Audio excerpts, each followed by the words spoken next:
start, this session is being recorded, and we encourage you to submit your questions via our Q&A function, as we will be going through those at the end. I will now hand over to our panel to introduce themselves. Dom, would you like to start?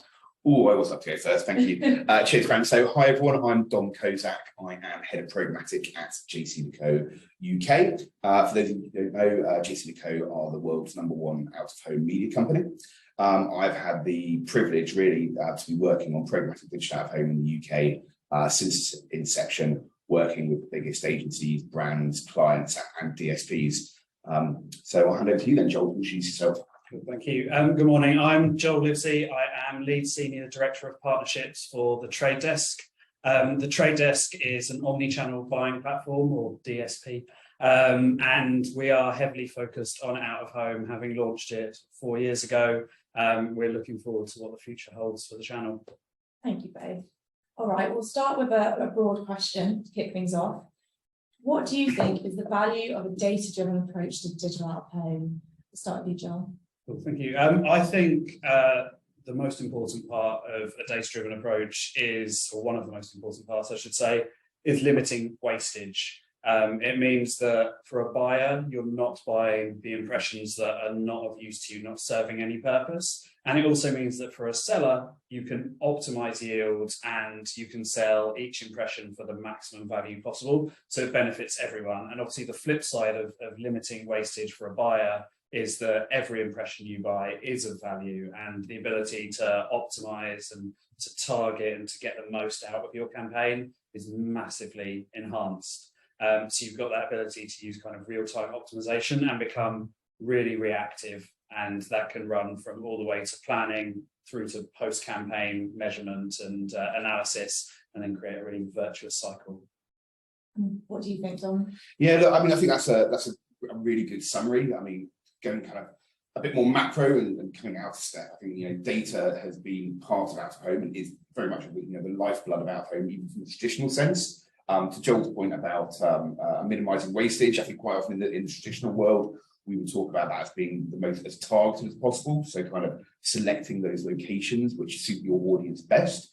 But with the kind of advent or the introduction of programmatic technology into out-of-home, we're now looking at time with that as well. So you can be more granular and minimize that wastage even more so. And then you can overlay that with things like contextual triggers. So whether that be something like the weather or perhaps the news results, perhaps the fact that we had a new PM, you can make your messaging, your creative side of things relevant to that audience as well.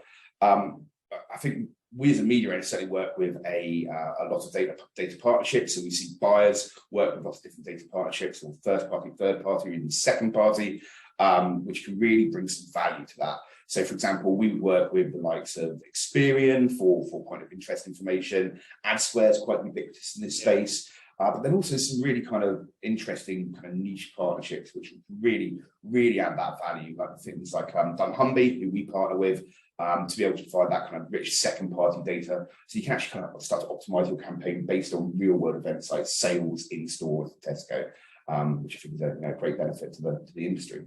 I agree. Thank you. Some great points to start.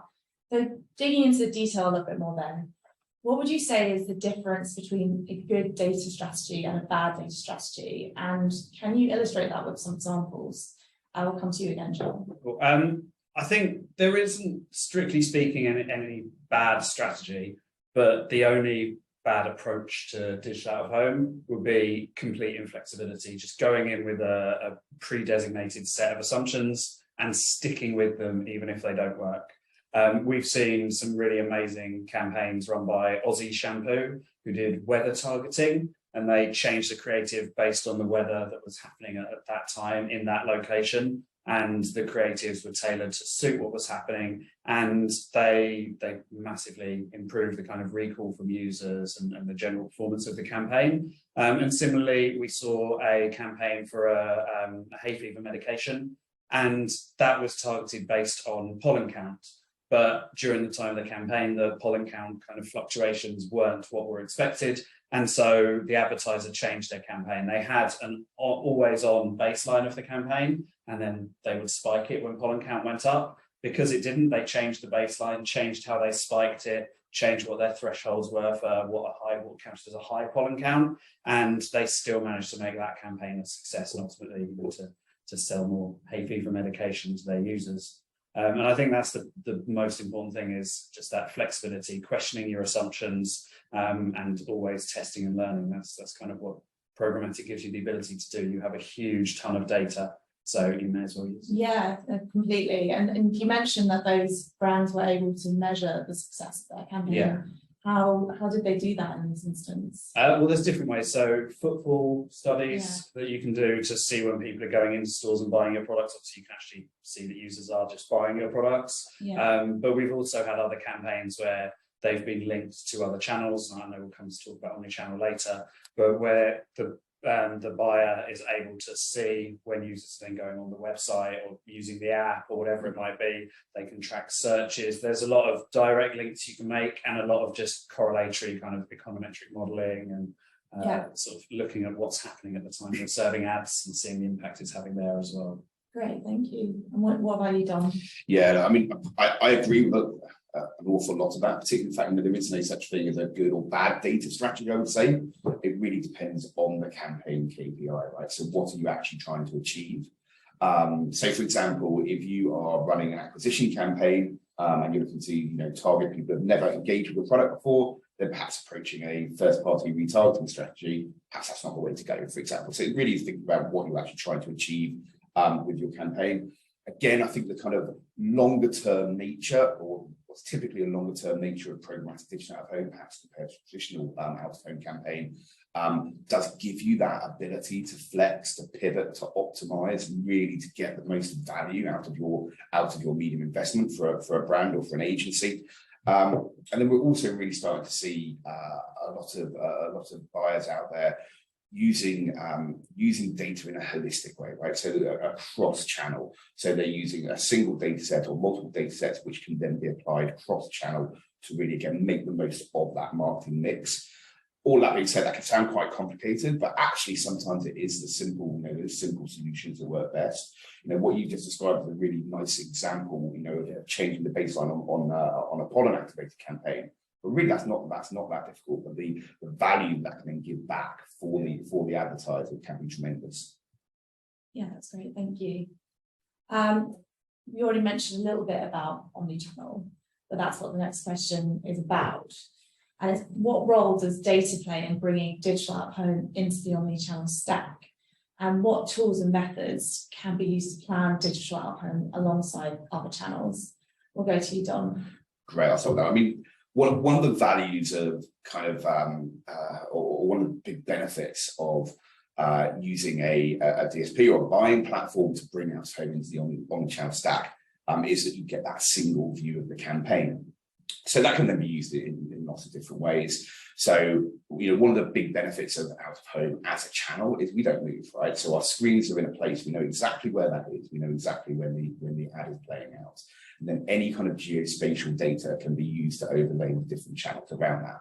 Mobile, as we know, works particularly well with out-of-home because you then get that online measurement point being mapped around the offline public screen of out-of-home. So in that instance, that's a really good way to apply things in the omnichannel stack. But that also then gives you, if you start to think about that from a strategic perspective and a performance perspective, then also gives you the opportunity to turn channels on, turn channels off, and really start to see where you're getting the benefit from that media mix and really dial it in over time. I think as well we can start to do things like looking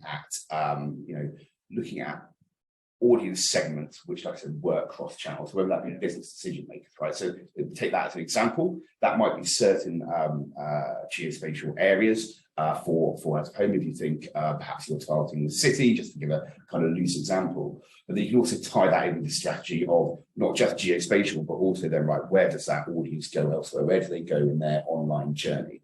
So it really can be quite a nice addition to drive that kind of full funnel approach. It is worth saying as well, though, and I'll probably say this quite a lot today, there is no one size fits all. Yeah. Completely depends on the campaign, completely depends on what you're trying to achieve. Yeah, I completely agree. And I think not only is there no one size fits all, what works for your campaign today might be completely different for the same campaign, for the same product, to the same audience in a year's time, because how people move around the physical world and how they move around the online world evolves and changes over time. So where you find those users might change completely. You know, the City of London used to be where all finance was, now it's dotted around a bit. You know, Charlotte Street, which used to be the ad district, there's a lot more hedge funds in now and things like that. And so you have to completely be flexible, test and learn all the time to see what works. And I also think, as well as, you know, dialing up and dialing down different channels, you can look at the relationships between different channels. Out of home will often play a quite specific role, similar to connected TV playing a specific role in an ad campaign. And you might find that they're the best first or last points for an ad. And then you might want to reinforce the message on other channels, on mobile or whatever. And you might find that people are converting on mobiles, but you need to find what impact out of home had, or CTV or any other channel, in that user journey, or what impact it has in different user journeys. Because again, there won't be one size fits all just for your own audience for your campaign. So it really, really is always about testing and learning. And then I think you've covered most of what I would say are the benefits of omni-channel campaigns. But the final point is, just from a sort of personal perspective, if I'm an agency planner and buyer, it's much easier if you can log into one platform to do everything. You know, there's all the benefits of linking all your activity together and everything else, but humans are intrinsically lazy. So I'd much rather have to log into one platform and do all my work in that platform. There's huge amounts of benefit to doing so, but it also just makes my life easier as a planner buyer just to log in and use one platform. And even if you're doing it slightly siloed to begin with, you can then start merging channels. You know, omni-channel doesn't have to be where you start. You could just start with 2 channels or 3 channels and grow and develop over time. And on that point, would you say there are any channels that are sort of easier to run together, that you're seeing, you know, buyers adopt a little bit more readily or easily? I mean, I think, you know, when you talked about out of home and mobile, that is a fairly obvious sort of synergy. But mobile is also often the hook to connect other channels. So you have cross-device partners, you know, the likes of AdSquare or TapAd and many others, depending where you are in the world. And using mobile, you can connect the out-of-home views to the at-home devices, you know, a laptop or a connected TV. I don't think there are particularly any after mobile and out-of-home that are better or worse. Yeah. But you know, it's just going to be down to that campaign. Yeah. What works. I know we're here talking about data and out of home. I think I'll try and make this as factual as possible. I think that's why it's right to look from that lens of how those channels work together from a data perspective. Yeah. But it's also how they work as media channels, right? So we at DCO, we talk a lot about the public screen and the private screen and the priming effect. So we work with Lumen, for example, but one example, we work with Lumen, and we looked at comparing or combining out of home and mobile. What we saw is if you run those 2 channels together, the dwell time in terms of the amount of time people spend looking at the ad, the attention itself, actually increases by more than some of its parts. So you get sort of, on average, roughly 2 seconds on an out of home ad, roughly 2 seconds on a mobile ad in terms of attention.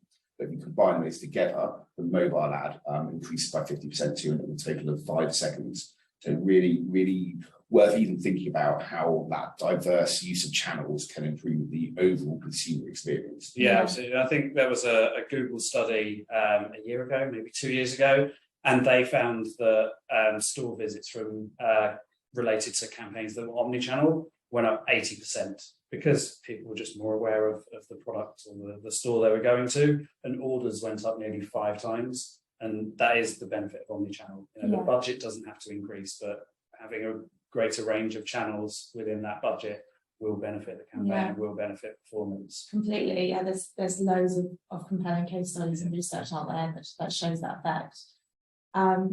Okay, moving on to the next question. So this, again, it's going a bit more into detail about, you know, applying data to campaigns, but how might a buyer sort of use data to identify audiences, and how granular should they get?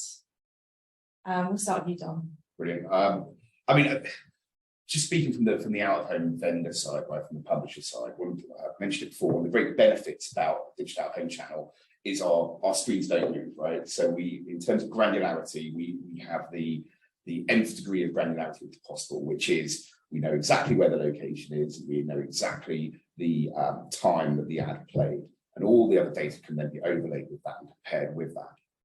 to your question, I think really interesting, like how specific do you want to be? I don't think it's really, particularly for out of home, which is the kind of top mid-funnel kind of channel, it's not really about targeting Joel here specifically. It's about targeting a cohort and getting the learnings and efficiencies for making sure that you are reaching a mass of your audience. I talk about precision at scale with programmatic digital out of home a lot, and I think that's the important thing. So we can get really, really granular down to that individual location and time, but it really is then scaling that up to make the most of the campaign. That being said, that's very much my kind of publisher out of home media owner hat on. The reality is a lot of the power of this is driven by the buying platforms. Yeah. That is the place where this kind of data is brought in and kind of can be then utilized across multiple channels. So I'll kind of segue with you for that one, Joel. Yeah, I mean, I agree, and it's something we've had to learn. I come personally from a completely programmatic background, and I had so much to learn about out of home once we launched it at the Trade Desk, because we were so used to that ability to target the right users and only the right users and be very specific and look for often a sort of direct response result, even for a branding campaign. And that's not what out of home is there to do, as you said. It is that precision at scale, which is a phrase I will be stealing. And it's really important for the buyers to learn that, to understand that it does have a very important role. Out of home has existed for hundreds of years for a reason, maybe thousands of years. And it has a really important role to play, but it's perhaps the starting point or the finishing point for campaigns.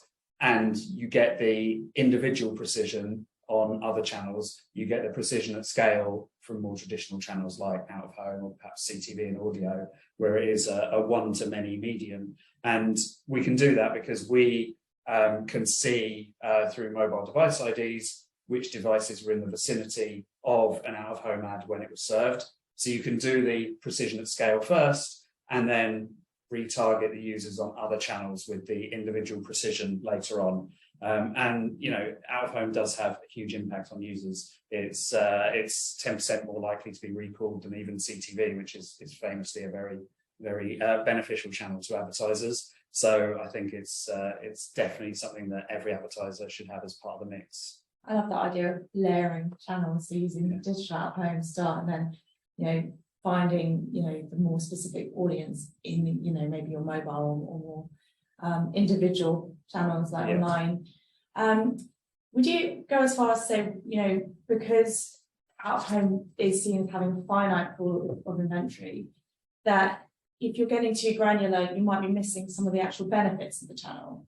I feel like that's a bad approach or not the best approach. I think out of home is an idiosyncratic channel, right? To say there are nuances to it is quite difficult. But it is a finite channel in terms of the inventory that's available, but in terms of reach, it's absolutely fantastic. I mean, out of home reach is 98% in the UK. Yeah, that's a mad number. I think it's a little bit less in digital. I think it's about 78% with digital out of home, but you can flip a button and be reaching 78% of the population like that. So yes, we need to think about the finite nature of the inventory. And a lot of that comes down to pricing, right? That's where that's managed. But it is a broadcast channel, so it is a one-to-many channel. We can reach the vast majority of the population incredibly quickly and now accurately as well. Yeah, I mean that's exactly what we talk to advertisers about. Is the reach is spectacular. It is very easy to activate. It can be started quite simply and then you refine your ideas and get more precise over time. I think the worst thing you can do with out of home is start overly focused. Right? The best thing you can do is start broad and refine and refine and refine and get more precise. Yeah, and talking about that reach, I think it's a good channel for often getting quite hard on our audiences that are difficult to identify on other channels. I've definitely seen that. Okay, so moving on to context now. We obviously have the prospect of a cookieless future on the horizon, admittedly now 2024, also so we've heard. And context has become increasingly popular.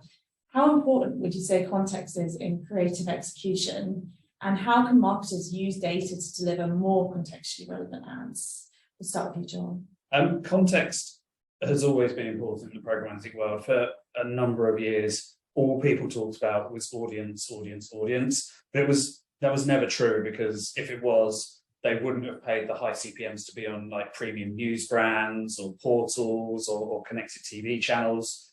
They want that audience in the right location, whether it's an online location or a physical one. And context is only going to get more important. Obviously, cookies are going away at some point, always about a year or two from when we have the conversation.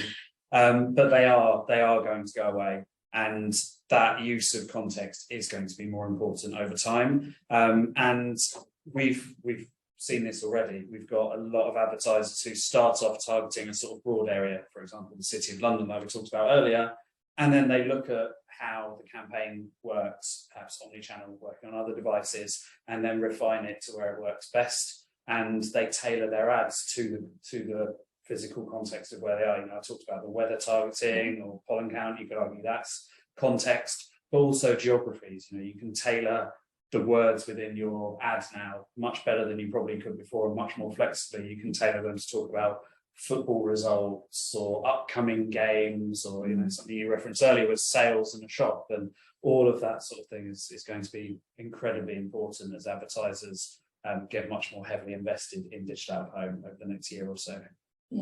Yeah, I mean, it is critical. I mean, context is critical in I think the programmatic ecosystem, but always has been in out of home as well. Trump your kind of 10 to 20 years of perhaps being relevant in programmatic to the thousands and thousands of years that context has been relevant in out of home, right? If you think, I always talk about being the OG context media. So the example I always give is, you used to have a picture of a loaf of bread on the side of a baker's 1,000 years ago. People couldn't read, but that's that is the original context. What's the context? You are by the store. That kind of point of purchase, point of activation is as contextual as anything else. As we move into a programmatic out of home realm, it is then about driving that relevancy and thinking about what is the mindset of that consumer in that moment, which, like you said, could be driven by things like weather, pollen, news results, stock market, whatever it may be, but also kind of real world factors like stock levels, right? What's the point if part of your strategy is to have a point of sale, last touch activation for your product, for your brand, but you're out of stock, it's be more efficient to apply that ad somewhere else. So all these things can be applied. I think just in terms of how do we know that, right? How do we know it works? I think as practitioners we see it work, right? But we've also done some research with a company called Neuro Insight. So they actually looked at electrical brain response. So like how much electrical stimulus is in the brain based on a relevant creative versus a non-relevant creative. And we saw a 28% increase in the actual electricity in the brain. And we've got a whole heap of other stories which are perhaps more qualitative. But it's really interesting to see how important that is to us as humans, especially when we're consuming media in the environment that we all live in, we all kind of associate with. Yeah, that's great. I mean, what we're seeing at VIOOH is we're seeing a lot more marketers start to tap into dynamic creative optimization, which has typically been seen as a bit difficult to apply to out of home, but now they're doing it. And speaking, talking to all these points you just mentioned about all these triggers and events and data that they can use, dynamic creative makes that so much easier. Yeah. It's just one file, and then you can show whatever creative is most relevant and therefore engaging for the audience. And I think dynamic creative can be a bit off-putting sometimes because people think they need all these real complexities. You need hundreds of colors, hundreds of images, hundreds of fonts, messages, all that. Just start with a few variants. It doesn't need to be, the sort of where we might be in 10, 15 years with huge variants. It can just be 10, 15, 25 different options. You have 5 different variables, each with 5 different options, 25 ads. It's fairly simple to do, and you've already got 25 different ads that you can serve. I mean, absolutely right. It doesn't have to be massively complicated. It's always been not always, but for a few years, certainly in out of home pre-programmatic, a bit of frustration that people aren't using dynamic content more. You know how well it can perform with a really simple application. We ran some research, some point of sale research with Humby and with Mondelez, and just calling out the location of the store outside of Tesco's drove an 18% sales uplift compared to not calling out the location. Yeah, it's really, really simple, but so effective. Yeah, I agree. think what I think is quite powerful about, varying creative as well is it allows the campaign to continue running. There's always maintaining that base level of awareness, or just tailoring the message just to make sure that it lands. I think that's such a great way to do things. Okay then, so moving on to the topic of measurement, we have touched on it a little bit already, but I want to hear from you what you think are the best ways to measure this channel. And also, what I get from talking to some people is that there's a lot of interest in it, but not always application. So how can we drive more uptake of measurement of digital at home? We'll start with you, John. I think, and I mentioned this earlier, I had to learn a lot about out of home because I come from a programmatic background. And something we've seen from a lot of our partners is they go in expecting to be able to measure absolutely everything, like you can with a digital display campaign. And you won't get the same thing. I mean, I'm quite glad about some things not being possible. Click-through rate is an absolute bane of online advertising because no one's actually selling clicks. You're actually selling a product or a service. And so that's what you should be optimizing towards. Clicks are just a symptom. And, there are things you can use in out of home that might replace clicks. So QR codes is something that we've seen occasionally used. Yeah. But not every campaign is right for a QR code. Not every audience is going to use the QR code. If you're advertising Saga magazine, which is targeted at over 60s, you're less likely to get, if my parents or anything to go by, you're less likely to get people pulling out their phone in time to take a photo of a QR code. Even if that ad was static for several months, my parents would probably struggle to get their phone on it. So I think you need to have the right approach. And measurement isn't always instant like it is for a display campaign. You're not always going to be able to serve an ad and see that the user went and bought something. And so there needs to be a greater understanding of some of the strengths of out home for, as long as it's been going, ever since bakers put up pictures of bread outside their bakery. It's like, just look at if you sell more stuff. It can be fair, it can be that simple. It doesn't need to be overcomplicated. You don't need to look at clicks, page visits, bounce rates and things like that. You can just look at correlation, and then you can start making it more complex by bringing in econometric modeling and going through the whole omni-channel sort of mix. But the most important thing is making sure that the KPIs fit what you're actually selling. That's always key, and something that's often missed out on in a digital world where we have access to a plethora of data.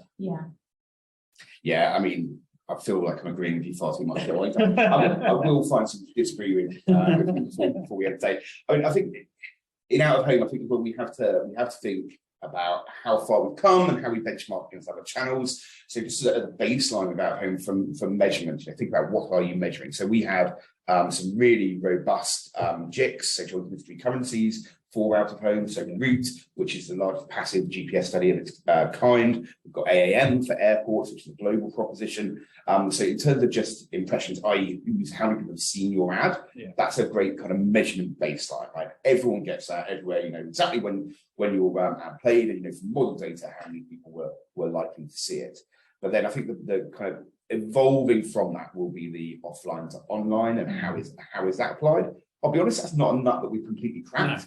But to your point, if we're measuring the right thing, is the right thing how many people went to your website on a mobile phone, or is the right thing from this campaign using out of home or whichever the marketing mix was? Did this deliver more of the result, the KPI we were actually looking for, rather than just incidental KPIs or symptomatic KPIs, as you described with Joel? So as ever, it really comes down to what are you trying to achieve with the campaign, and then make sure you're measuring the right thing. I mean, there's been a massive, you talk about clicks, but I think finally, as someone who's been slightly on the outside for a while, I think in the last year or so, there's been a real admittance from the digital community that we have been measuring the wrong thing quite often. I think so. And you see that in the rise of things like attention at the moment, that people are repositioning things and being purely selfish. I think that plays into the hands of channels like out of home and connected TV as well. I think have a really strong role to play in this. Yeah, and I think it's a problem that we had with search 10 years ago. I remember working for a consultancy,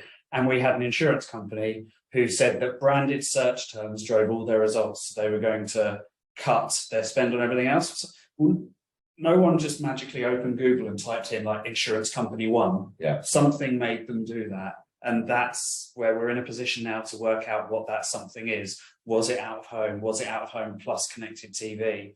And work out the path that users are taking to get to the end result. And it's unlikely to be any one of those channels on its own. It's going to be a mix, and you just need to find what the right mix is and tailor it and tweak it. And you might not be selling the product sometimes. You might be promoting an upcoming film. You can't tell whether it's working or not. In those cases, you can still look at page views for your trailers or whatever it might be. You can look at footfall, at bookings. You can even look at whether your audience was hit. I would imagine cinemas have a pretty good grip on who their audience are. So you can use route data in the UK or AdSquare data to verify that your target audience was hit, and then tweak and improve it over time. But most advertisers are to some extent selling something that is measurable, and they just need to bridge that gap in some way. I love that example, because I'm going to steal that just like you can steal my precision at scale. Yeah, so I mean, you've talked about the slight challenge of the offline to online bridge. Being a bit more specific about trade desk, is there anything today that as markets or brands can see in terms of metrics on a digital out-of-home buy that is fairly accessible? Because what it feels like sometimes with some of these methods is we've got to stitch data together. Yeah. We've got the campaign delivery report, but then the sort of metric or the measurement side is got to sort of sew it in. Yeah. Just curious to know how that can be made a little bit easier, or what is available already. Yeah, I mean, for planning, we are currently testing something called GeoAllocator, so that the buyers can put their audience in and have a view on a map of where their audience is and which media owners are best to drive them to their audience. And then during the campaign, they can tweak it and tailor it. And after the campaign, they can access reporting to show that they have or haven't hit their audience. Hopefully they have. And then, by connecting to other channels, you've got all of the other links to sales and everything. But you can also do footfall studies, which is all available through the trade desk and in partnership with other vendors, obviously, not checking our own homework, but you can do all of these things through the DSP. And I think that will only improve over time as well. As more buyers use tools, then we can start refining them to suit them. And that's not just the trade desk, that's the industry as a whole. You need the feedback from buyers. We can build the best product we think will suit the buyers, but only when they use it will we get there. We only have the smartphones we have now because we all bought terrible phones for decades. And that's kind of the way out of home will evolve. Is you start with iPhone 1, which was pretty mind blowing at the time, and then you get to where we are now by having whatever it is, iPhone 13 Pro, and you get there by people testing it and using it and trying things out, and we can see what they use, what they don't use, where our assumptions were wrong, where their own assumptions were wrong, and constantly iterate as an industry. I agree. I think it speaks to one of your first points, which was just the benefit of using one platform for everything. I think when the future also includes measurement in that platform, or at least the reporting, I think that's definitely going to move this on even further. Yeah, I think the industry point is really, really important, right? So there's so much more to come in this space, and the trade desk have been a great advocate and a great developer in this space. There are players as well doing similar things. We're looking at solutions, but again, to your point, trying to making sure that we learn as we go and that it's iterative, because we don't know what we can assume what we think the measurement of the future would be. I would suggest we're going to need to find a way of dialing in kind of mid-funnel metrics a bit more than we do today. That's my personal opinion, but we don't actually know that yet. We don't know what the future holds. So we need to be, as an industry, collaboratively and collectively work on that as a direction of travel. Yeah, and I think occasionally programmatic can come into a new channel with a bit of a degree of arrogance that with the internet rules the world, therefore we rule the world. We've got all the data, so we're brilliant at what we do. But actually, I think there was an IB PwC study, and something like 95% of ad execs said that the biggest hindrance to them getting involved in out of home was education. And that's because we just don't understand out of home that well. One of the biggest things that was a challenge for me when I started, is a challenge for many of our partners as well when they start working on out of home, is the difference between a served impression and an audience impression. It takes a while to understand, because on my phone, one ad to one person. on my TV, we treat it as one ad to one person. It's maybe 1 to 1.8 or 2.4, whatever it is. But for out of home, it can be one ad to several thousand people, but the same ad in Waterloo Station at 2 in the morning is probably 1 to 1. And so, you know, it's just that understanding of why out of home is different, and also different isn't worse. Different is often better. Yeah. I mean, interesting what you mentioned about different impressions. Yeah. The other thing I think is can be really confusing is that there's real variety in labels for these terms. Yeah. I feel like everyone just makes up their own. I'm sure, I know that there's work on standardization and that will obviously improve in the future. But yeah, it makes speaks to that education piece. I'm sure we'll work out a 3-letter acronym for it sooner or later. But no one, but only people in the industry know what we mean. Yeah, right.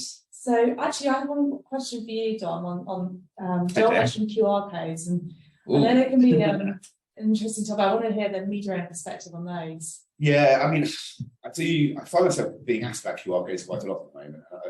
My opinion is perhaps slightly controversial, but I mean, you touched on something earlier. I mean, I think the jury's still out, and I think it will very much depend market to market. So if, you know, in the UK, although we've seen a resurgence in the use of QR codes, we're still, you know, compared to some other markets like Singapore, for example, we are not using them as ubiquitously. So I don't really think that they are, you know, if you're putting a QR code into a creative and that is the purpose of your campaign is to get people to scan that QR code, I think that's probably not the best way to approach it. I think having a QR code there, so it's a possibility in the UK, is a good thing, and you can start to measure some data from it. But, you know, the reality is we as a populace are not walking around with our phones in our hands ready to scan QR codes. That being said, I think there are a couple of examples where they do work really well in the UK. There's a great campaign. I won't mention the brand. I'm not sure I'm allowed, but the brand recently, and the whole creative was just a QR code. I thought that was really creative, and that kind of really drew people in. The other thing, perhaps, where we are seeing more use, or where I predict there will be more use in the future, hot off the press, sort of prediction for me here, is their use of QR codes or QR-alike codes to tie out of home into augmented reality. So our kind of creative solutions team recently released a product, JCDecaux, which can be activated. So you can scan a QR code on a creative, and then on your phone you can enter into an augmented reality world. I think that will be, you know, one of the ways that out of home will operate as we step into the metaverse, whatever the metaverse type, you know, turns out to be. But that's probably the direction of travel for me. Yeah, no, that's incredible. I love that idea. Okay, thank you. And we're kind of coming to the end of the discussion part of today's webinar, but I did have one final question. We've covered a lot of ground today, and you know, there's lots of ideas for people listening. But if you wanted, you know, the one key point that you wanted someone to take away from today's conversation, what would that be? I'll start with you, Joel. I think now is the time to get an early adopter advantage. It's not that early in the world of digital out of home, but we've just had COVID, which meant that out of home budgets were quite restricted for a period, and we're almost certainly entering recession, if not already in a recession. But that does mean for advertisers who have a budget, now is a great time to test and learn. You know, you're probably not testing a channel you've never used before, so it's not a sort of scary new thing. And there's less risk of involved than, you know, if you were testing in-game ads, for example. But there is a huge amount of data available. There is a finite amount of inventory, which means that at some point prices will go up when competition goes up. So now is the time to take advantage of the fact that there's a huge amount of inventory available. There isn't a ridiculous amount of competition yet. And there is a lot of data to play with, and a lot of platforms, whether buyers or sellers, are in a really good position to support that testing and learning. Thank you. Yeah, I'm totally going to cheat and do a few, I'm afraid. So I think Joel's right, and I keep saying I will disagree with you on something. We've ended up in a bit of a weird market, actually. So we've got some practitioners now who have been doing this and been involved in programmatic out of home for what, 4 years plus, and you know, it's part of their long-term marketing mix, and they're real experts in it. But then we also have you know big group agencies who are yet to dip their toe in the water. So there is, you know, the opportunity is now to kind of understand that. But I think what that means then is actually there are now practitioners in the market you can talk to. I think when we kind of embarked on this journey, actually all three of us, there were probably 3 of us, 4 of us, 5 of us, 10 of us maybe, who kind of understood the channel and knew what we were talking about. And now if you go to a programmatic out of home event, there's hundreds of practitioners in the room. So, reach out to your DSP, reach out to your media owner contacts, your SSP contacts, to other people within your agencies and within your agencies groups. And there will be people that have fingers on keys and can advise you and help you, step into that journey. I think final thing I will say is, I will start talking at some point, is just that out of home isn't broken. But the reason why it's been around for thousands and thousands of years, but what we can do now really is add the benefits of programmatic technology. And for me, really, that boils down to precision at scale. That really is the key to this. Okay, they're all amazing points. And it's been What about you, Fran? Oh, what about me? Yeah. What would you say? Oh, it's been telling me. I think from listening to you guys in the conversation today, I really honed in on the point about choosing the right KPIs for what you're how to measure a campaign, but also doing that earlier on in the planning process. Don't do it last minute, because as we mentioned, there is still a bit of a bridge to cross with the online to offline. And so it needs to be planned a bit more in advance. So I think that would be the point that I really feel into. I think moving to Q&A now. So we've got a few questions, it's great. So first question is, identity is a constantly evolving topic. However, it's recognised that advertiser first-party data will become increasingly important in a cookieless world. How do you think this data can impact digital out-of-home for both targeting and measurement purposes? Well, so hopefully I can answer this okay. I've been sort of leading part of the rollout of EUID, which is Trade Desk's universal ID for once cookies do go away. And I think using those universal IDs is going to be key, and it won't just be Trade Desk. There are many others, and we will be interoperable as an industry. So using the advertiser's first-party data will be key, but so we're using a publisher or media owner's first-party data as well, because you need to connect the two, because very few advertisers will have everyone in their potential audience, because if they do, they probably don't need to advertise much. And media owners will have a huge amount of valuable data on their audience and their users, and it might be who from Root or from AdSquare as well, but JCDecaux will have a huge amount of knowledge and experience of what works for their audience in their area. So it's all about combining the two, and it might be combining them by having a conversation. It might not all be just about using data clean rooms or using universal IDs. It might involve talking, but that is a great step for planning, as you just said. Planning is really important. And then as the campaign evolves, using those universal IDs to connect all the different channels, and that includes out of home. God forbid I should agree with you or something else.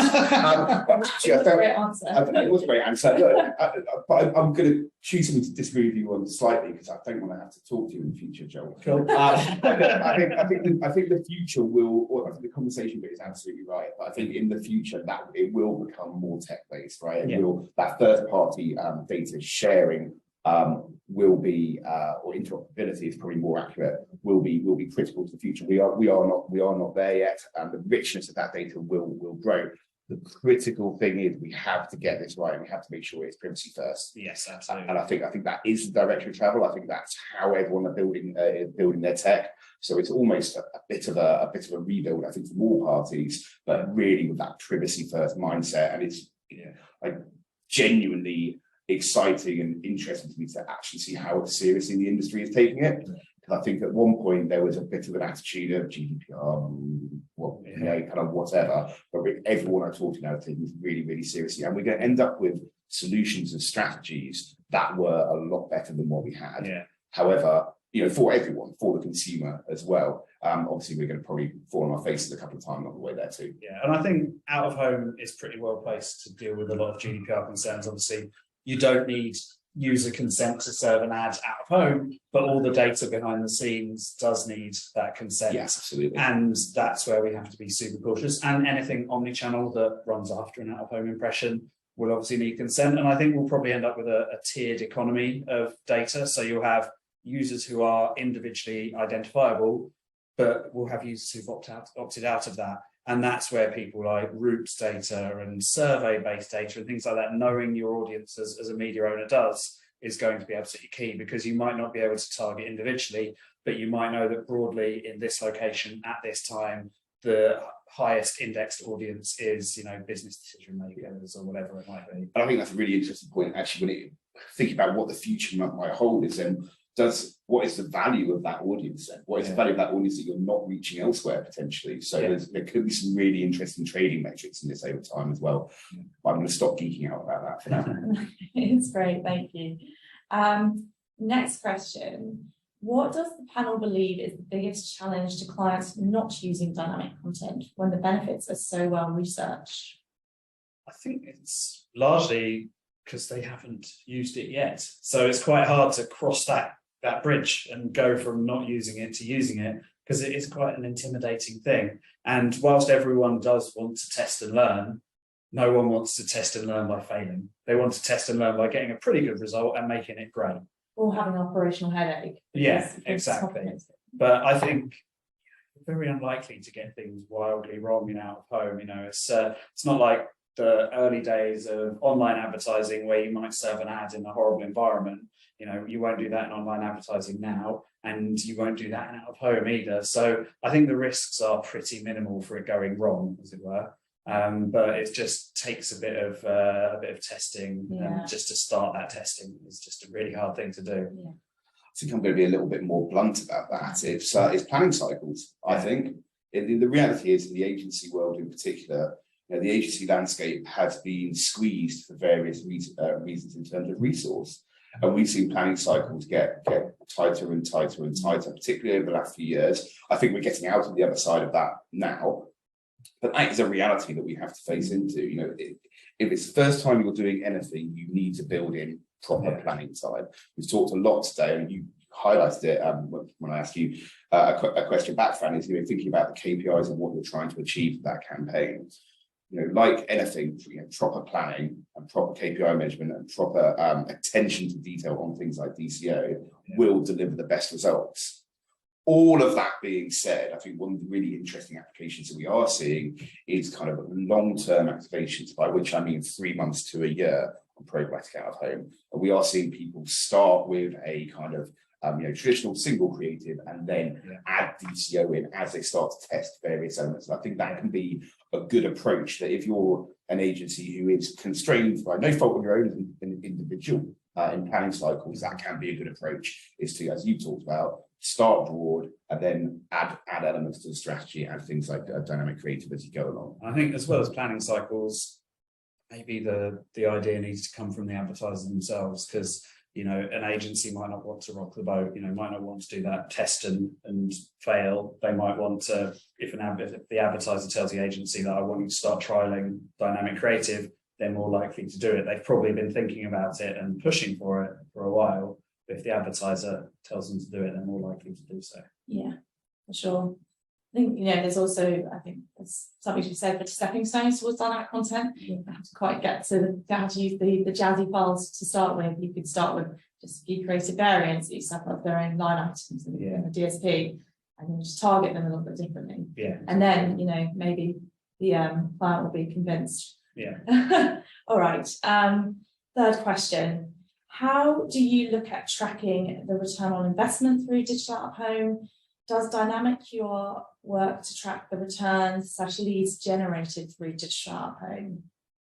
I'll go. Yeah. Cool. On the last element, no. I mean, I just wouldn't use that. I think I've discussed the reasons why I wouldn't use that as a metric.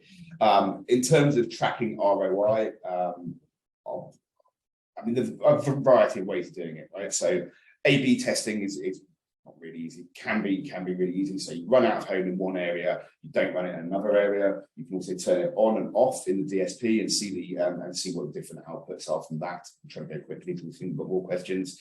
But we can also, if it's your first time out of home and you want to understand the value of it, or we can do things like, if it's a FMCG or CPG product, we can work with the likes of Dunnhumby, as I mentioned before, to track sales uplift. There are absolute ways of measuring it, but it is a model channel, right? So you need to understand the benefit by measuring the overall output, but considering what you've done, how you've planned and how you've activated the out-of-home elements. I completely agree with Dom for a change. Nothing to add, I'm afraid. Thank you. And then second part of this person's question is, does digital out-of-home work for lead generation, or does it only work for brand recognition? I think it works for both, but it's more challenging, I guess, to track lead gen. I think siloed, it would be very hard to track. If you're doing it as part of omni-channel, it can definitely work for lead generation. And again, that's where something like A/B testing can come in. You can do out of home in the omni-channel mix or in a multi-channel mix in one area and not in another, and see what the impact is, because you get lat longs of devices, the geolocation of different devices. So you can connect that to where out of home ran, where it did, and do your sort of A/B testing there. But it's more traditionally been used for branding, which is why it's tricky. But I think programmatic gives lead gen campaigns exactly the right way to get involved and be much more precise in what they're buying. You can pick and choose the impressions you want in a way you probably couldn't before, and you probably didn't want to for a lead gen campaign. It speaks to that priming effect that you spoke about. And I think it also talks to the insurance one example, right? So you might be generating a lead, but which is triggered by the out of home. If it's an incoming lead, how do you quantify exactly where it's come from? And it's probably multiple touch points, which is always be a challenge. I think as well, sometimes as practitioners, we separate kind of the elements of the marketing funnel a bit too much. Sometimes we go, it's a brand campaign, it's a performance campaign, it's this lead gen, and perhaps there's potentially multiple benefits. I think out of home more and more, particularly in the programmatic space, works kind of in that mid funnel, the golden consideration metrics, which are so hard to drive. But because talking about the screens working together, because out of home is a public screen, right? You can't tell lies in out of home because everyone can see it. That really, as a channel, we really do help to drive down that funnel into those kind of consideration and trust metrics. Okay, so we have a couple more questions and then we're done. So in a cookieless world, if ever, how much digital advertising budget do you expect to move to digital out of home or programmatic digital out of home? I don't really expect it to move to out of home. I expect it to still be growing, because just because it's cookieless doesn't make it bad. There will be universal IDs and there will be other solutions. Google's rolling out topics and various other solutions will exist in market. There'll be contextual solutions. I think out of home will grow as well. Historically, for however many years, out of home growth has been driven by the digital portion. And I think there was, I'm trying to remember who it was a WARC study that had digital out of home growing by 25% in the next couple of years. And that will continue to happen. But I don't think it will be at the expense of other channels. I think people will probably take the best ways that out of home has been measured for years and is measured now, and apply that to digital channels rather than go, oh, cookies are gone, I'm out. I think they will just learn a lot from out of home. I think that is really interesting. The timing is really interesting. Right? We're moving away from this cookieless or this cookied world, if that's the right way of describing it. I think it's really interesting to see these, traditionally top of funnel silo channels of TV, audio, out of home, kind of be integrated into the digital ecosystem at the time, really, when actually the benefit goes both ways, right? So the data and flexibility of programmatic coming to these top of funnel channels, making them more full funnel channels, but also the understanding from these traditionally top of funnel channels about how you operate successfully in a world without things like cookies. So I think it's a really good, really fortuitous timing that these channels are coming together when they are. I think what I've seen is almost with the prospect of cookies disappearing, it's almost like some of the ways that out of home has been measured, or the audience is using out of home, like publish focus, almost coming over to digital world. Absolutely. There has been a bit more alignment as a result. Okay, so final question: what is your view on using user online search data at scale to find locations or postcodes where user shows specific intent, and then target digital out of home inventory in those specific locations? instead of starting really broadly with a digital out-of-home campaign to begin with, this comes from someone at Captify. I was going to say that. Someone at Captify.